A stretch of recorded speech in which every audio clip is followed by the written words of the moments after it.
இனமான தமிழ் உறவுகளுக்கு வணக்கம். இந்த காணொலியை பார்த்துட்டு ஈஸியா கடந்து போகக்கூடிய நபரா நீங்க இருந்தீங்கன்னா தயவு செய்து இந்த நொடியோடு இந்த காணொலியை பார்க்கறத நிறுத்திக்கணும். ஏன்னா இதுல உங்களை என்டர்டெயின் பண்ணக்கூடிய விஷயங்களோ அல்லது பொழுதுபோக்குக்கான விஷயங்களோ எதுவுமே இருக்காது. சமூக நலன் சார்ந்த விஷயங்களை பகிர வேண்டும் என்பதிலே நான் தெளிவா இருக்கேன். அதுக்காக நான் யாருக்காகவும் என்னோட நிலைப்பாட்டை மாத்திக்க தயாரா இல்லை. கடந்த 2 தினங்களுக்கு முன்பு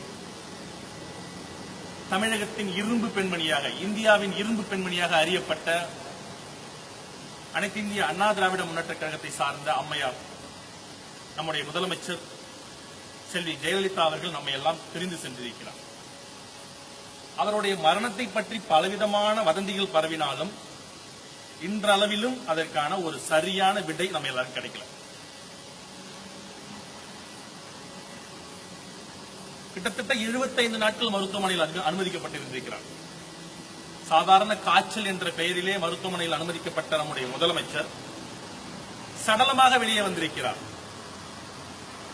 இப்ப திமுக எடுத்துக்கிட்டீங்கன்னா, கலைஞர் ஐயாவுக்கு அடுத்த கட்டமா இருக்கக்கூடிய அத்தனை தலைவர்களும் கலைஞர் ஐயாவை பார்த்து கேள்வி கேட்கக்கூடிய சூழ்நிலையில இருப்பாங்க. ஆனா அதிமுக அது மாதிரியான கட்டமைப்பு இல்ல. அம்மா என்கிற ஒற்றை சொல்லுக்கு ஒட்டுமொத்த பேரும் கட்டுப்பட்டு இருந்தாங்க. அமைச்சர்களாக இருந்தாலும் சரி, சட்டப்பேரவை உறுப்பினர்களாக இருந்தாலும் சரி, தொண்டர்களாக இருந்தாலும் சரி, ஒரு ராணுவ கட்டமைப்பு போல அந்த அமைப்பு உருவாக்கப்பட்டிருந்தது அம்மா என்கிற ஒருவருக்காக. அம்மா என்பவர் எப்படி உருவானார்? எம்ஜிஆர் அவர்களின் பிம்பமாகத்தான் அம்மா அவர்கள் பார்க்கப்பட்டார். எப்படின்னா, ஜெயலலிதா அம்மையாருக்கு வந்து மிகப்பெரிய படைபலமோ சொந்தக்காரங்களோ கிடையாது. அவங்க மிகப்பெரிய பின்புலங்களை கொண்ட சமுதாயத்தை சார்ந்தவரும் அல்ல. ஆனா அவங்களோட ஒற்றை பார்வைக்கு ஒட்டுமொத்த கட்சியும் கட்டுப்பட்டு கிடந்தது. அந்த அடிப்படையில தான் அந்த இயக்கத்தை சார்ந்த அமைச்சர்களோ அல்லது சட்டமன்ற உறுப்பினர்களோ அம்மாவின் உடல்நிலையை பற்றி எந்த பிரச்சனையும் கிளப்பாம அமைதி காத்திருந்தார்கள். அப்பல்லோ நிர்வாகம் நொடிக்கு ஒரு முறை அறிக்கையை மட்டும் விட்டுக் கொண்டிருந்தது. கடந்த வாரம் பாத்தீங்கன்னா, அம்மா பரிபூர்ண குணமடைஞ்சிட்டாங்க, அவங்க விருப்பப்பட்டா போகலாம் என்று சொன்னாங்க. எங்களை போன்ற சமூக வலைதளவாசிகள் நாங்க என்ன நினைச்சிட்டு இருந்தோம்னா, ஒருவேளை அம்மா அவர்கள் வந்து தோற்ற வேறுபாடு அடைஞ்சிருப்பாங்க, ஒருவேளை தலைமுடிகள் மழிக்கப்பட்டிருக்கலாம், அல்லது தோற்றம் மெலிந்து போயிருக்கலாம், அதனால வந்து பொதுவெளிகள்ல தங்களோட முகத்தை காட்ட மறுக்கிறாங்க, அதான் அறிக்கை மூலமா மக்கள்கிட்ட பேசிக்கிட்டு இருக்காங்க அப்படின்னு நாங்க நம்பிக்கிட்டு இருந்தோம். நேற்று அவருடைய சடலத்தை பார்த்தபோது கொஞ்சம் கூட தேஜஸ் குறையாம எப்படி இருந்தாங்களோ அப்படியே வெளியே வந்திருக்கிறாங்க. ஒரு சாமானியனான எனக்கு ஒரு சந்தேகம், ஒரு மனிதனை மருத்துவமனையில் அனுமதித்தால் 1 வார காலம் சிகிச்சை பெற்று திரும்பி வரும்போது அவன் எப்படி இருப்பான்னு நம்ம எல்லாம் பார்த்திருப்போம்.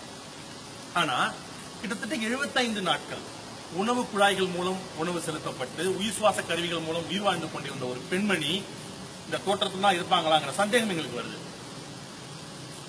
இந்த காணொலி மூலமா அம்மையார் சசிகலா அவர்களை காரணம் செய்ய வேண்டும் என்பது என்னுடைய நோக்கம் அல்ல. ஆனா சசிகலா அம்மையாரையும் தாண்டிய ஏதாவது ஒரு சக்தி அவங்களோட மரணத்துல இருக்கா அப்படிங்கிறது தான் எங்களோட நிலைப்பாடு. சில பேர் நினைக்கலாம், சசிகலா அம்மையார் நாங்க சாதிய ரீதியில வந்து கார்னர் பண்றோம். அப்படி நாங்க நினைச்சிருந்தோம்னா OPS ஐயா அவர்களை, பன்னீர்செல்வம் ஐயா அவர்களை முதல்வராக ஏற்றுக்கொண்டிருக்க மாட்டோம். ஒரு தமிழன் முதலமைச்சராக தமிழ்நாட்டுக்கு பொறுப்பேற்றிருக்கிறார், மகிழ்ச்சி அடைந்திருக்கிறோம். அவருக்கு நாங்கள் வாழ்த்து செய்திகளை பகிர்ந்திருக்கிறோம். அதே சமயத்தில் இந்த அம்மையாருடைய மரணத்தை பற்றி தெரிந்து கொள்வதிலும் ஆர்வமாக இருக்கிறோம். ஏன்னா அவங்களுக்கும் ஒரு குடும்பம், அவங்களுக்கும் ஒரு பையன், அவங்களுக்கும் ஒரு பொண்ணு இருந்திருந்தா இந்த மாதிரி சூழ்நிலை அவங்களுக்கு ஏற்பட்டிருக்குமா? ஒட்டுமொத்த இந்தியாவின் ஐடலாக, அதாவது ஒரு அடையாள சின்னமாக திகழ்ந்த ஒரு பெண்மணியின் மரணம் கேலிக்கூத்தாக்கப்பட்டிருக்கு. மதியானம் வந்து இறந்துட்டாங்க, நைட்டு வந்து இறக்கலன்னு சொன்னாங்க. இந்த மாதிரி அவங்களுடைய மரணத்தை வைத்து சித்து விளையாட்டுகள் நடந்திருக்கு. இதெல்லாம் எதுக்கு? இதை சம்மா கடந்து போக கூடாதுங்க, கேள்வி கேட்கணும். நிறைய பேர் கேட்கறாங்க, இந்த அதிமுக தொண்டர்கள் என்ன பண்ணாங்க, ஏன் போராடலன்னு. அதிமுக இருக்கக்கூடிய அமைச்சர்களை பாருங்க, MLA-க்களை பாருங்க, சாதாரண ஒரு தொண்டனாக இருந்து கட்சி பதவிக்கு வந்திருப்பாங்க. இதுதான் அந்த அம்மாவுடைய மிகப்பெரிய சாதுரியம். தன்னை சுற்றி மிகப்பெரிய ஜாமான்களை அவங்க வச்சுக்கல. கடைநிலை தொண்டர்களுக்கு பதவி கொடுத்து அழகு பார்த்தவர் அந்த அம்மா. ஒரு சின்ன உதாரணம் சொல்றேன். நாங்க அதிமுகவுக்கும் எங்களுக்கும் எங்க குடும்பத்துக்கு எந்த சம்பந்தமும் இல்லை. ஆனா என் வீட்டுக்கு நேற்று தொலைபேசி வழி பேசும்போது என் தங்கையும் என் தாயும் கதறி அழுகிறார்கள். ஆக இந்த அம்மையார் தமிழகத்தில் இருக்கக்கூடிய அனைத்து பெண்களின் மனதிலேயும் நான் இருக்கேன் உங்களுக்கு அப்படின்ற மாதிரியான ஒரு எண்ணத்தை விதைத்திருக்கிறார். அவரை இழந்துவிட்டு தவித்துக் கொண்டிருக்கக்கூடிய ஒட்டுமொத்த ஜனங்களின் குரலாக என் குரலை பதிவு செய்கிறேன். அப்பல்லோ நிர்வாகம் நிச்சயமா பதில் சொல்லி ஆகணும். எம்ஜிஆர் அவர்கள் உடல்நிலை சரியில்லாமல் அமெரிக்காவில் அனுமதிக்கப்பட்டிருந்த போது கூட மக்கள் வந்து பரபரப்பு போய் என்ன ஆனதோ பதறி போன சமயத்துல அப்பெல்லாம் செய்தித்தாட்கள் தான் இருந்துச்சு. எம்ஜிஆர் அவர்கள் காணொலி மூலமாக நான் நலமா இருக்கேன், கூடிய சீக்கிரம் தமிழகத்துக்கு வருவேன்னு சொன்னாங்க. அதே மாதிரி சூப்பர் ஸ்டார் ரஜினிகாந்த் அவர்கள் சிங்கப்பூரில் அனுமதிக்கப்பட்டிருந்த போது அவரும் தன்னுடைய குரல் பதிவு மூலமா மக்கள்கிட்ட பேசினாரு. ஆனா இந்த அம்மையார் விஷயத்திலே 75 நாட்கள் இவ்வளவு சமூக வலைதள பக்கங்கள், பத்திரிகைகள், ஊடகங்கள் வளர்ந்து நிற்கக்கூடிய காலகட்டத்தில் இந்த அம்மையாருடைய மரணம் இருட்டடிப்பு செய்யப்பட்டிருக்கிறது. என்ன நடந்துச்சுன்னு தெரியல. இது யாருடைய சதி? நல்லா யோசிச்சு பாருங்க. சமீபத்தில் ஒரு ஆட்சியர் சொல்றாரு, அம்மா கண் விழித்த உடனே தமிழக மக்கள் எப்படி இருக்காங்கன்னு கேட்டாங்க. ஏன் அவங்க கையில போன் இல்ல? எத்தனையோ கைபேசியில வசதிகள் இருக்கே, அவங்கள பேச விட்டு ஒரு வீடியோ எடுத்து பொதுத்தளத்தை பகிர்ந்து நாங்க நம்பி இருப்போமே. இடையில அந்த அம்மா கையெழுத்து போடாம கைரேகையோட ஒரு அறிக்கை வெளியே வந்த போதே சந்தேகப்பட்டோம். என் கூட வேலை பார்க்கக்கூடிய ஒரு தம்பி, ஒரு கட்டுமானத்துறையை சார்ந்தவன், அவன் கேட்கிறான், அண்ணா ஒருவேளை அந்த அம்மாவை வீட்லயே அடிச்சு கொண்டுட்டு ஹாஸ்பிட்டல் கொண்டு சேர்த்திருப்பாங்களோன்னு. இது மாதிரியான யூகங்கள் ரெக்கை கட்டி பறந்தால் நல்லா இருக்குமா? இதுக்கு பதில் சொல்லக்கூடியவங்க யாரு?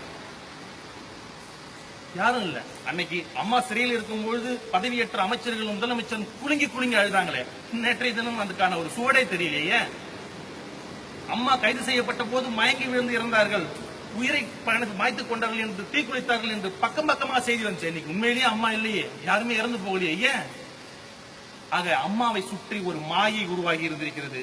அவர்களை ஏமாற்றி இருக்கிறார்கள், அவ்வளவுதான். நான் இந்த காணொலி பேசுறதால எனக்கு எந்த விதமான நல்லது, எனக்கு வந்து பெனிஃபிட்டும் கிடையாது. ஏன்னு கேட்டீங்கன்னா, அம்மா இருந்து நான் இதை பேசினா அம்மாவோட எனக்கு காரியமாகிருக்கலாம். ஆனா அம்மா இறந்த பிறகு பேசுறோம் பாத்தீங்களா, அம்மாவை கொள்கை ரீதியாக மட்டுமே எதிர்த்திருக்கிறோம், அவரோட நடவடிக்கைகளை மட்டுமே எதிர்த்திருக்கிறோம். ஆனா அம்மா என்கிற தனி மனுஷி நல்லா இருக்கணும்னு ஆசைப்பட்டவங்க நாங்க. சமூக வலைத்தளவாசிகள் எல்லோரும் அம்மாவை சில சமயத்தில் தூற்றி இருக்கலாம், அவருடைய கொள்கைகளை மட்டும்தான் தூற்றி இருப்போம். அம்மாவை ஒரு பொழுதும் நாங்க தூற்றியதில்லை. நம்ம சொந்தக்கார பெண்மணி ஒருத்தர் இறந்து போனதுக்கு அப்புறம் எப்படி நம்ம மனநிலைமை இருக்கோ அப்படித்தான் நாங்க ஃபீல் பண்றோம். அம்மாவுக்கான குரலாத்தான், அவங்களுக்கு பிள்ளைகள் கிடையாது, ஆனா இணையத்தில் இருக்கக்கூடிய லட்சோபலட்சம் பிள்ளைகளின் குரலாக என்னுடைய குரலை நான் பதிவு செய்யறேன். இதுக்கு நிறைய ஆதரவு தாங்க.